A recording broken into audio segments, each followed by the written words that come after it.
शादी के बाहर,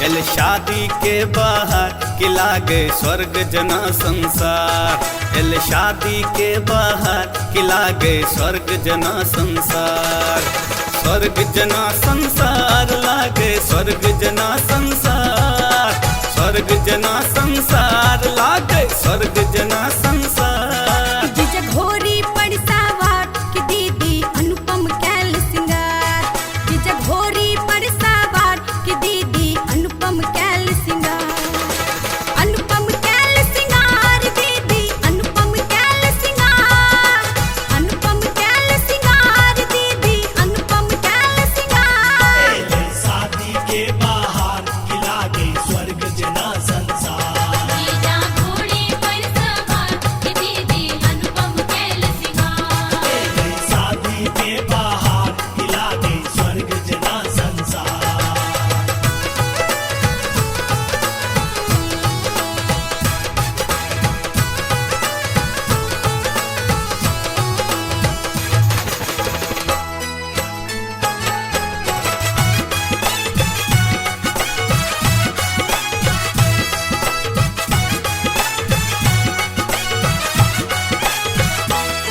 भैया के सेहरा देख के हमरो शौक सहनता जागे, भौजी के चेहरा बड़ा सुनहरा चमकत चंदा लागे।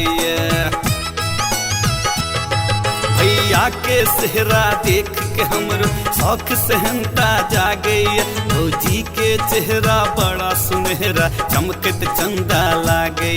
छे भौजी कलिमा सुन त हमर भैया छे गुलजार, शादी के बाहर कि लागे स्वर्ग जना संसार, जीजा घोड़ी पर सवार की दीदी अनुपम कैल सिंगार, शादी के बाहर कि लागे स्वर्ग जना संसार।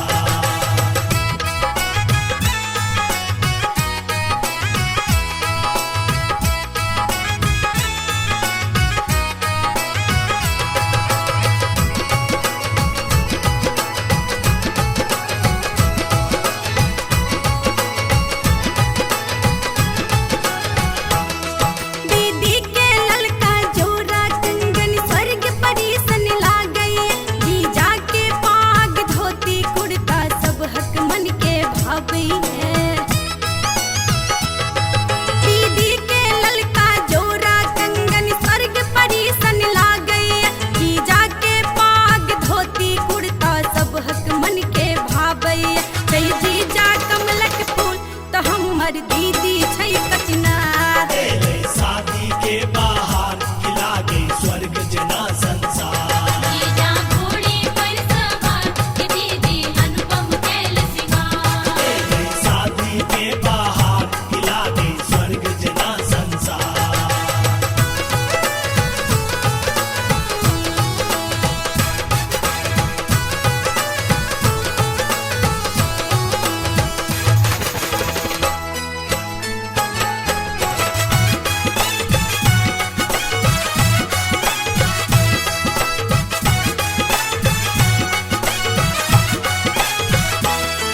ई सुंदर जोड़ी मनमोहन कुदरत सँ बन क आयल छे, शादी सन अनुपम नवल घड़ी सब जन के मन हर्षायल छै।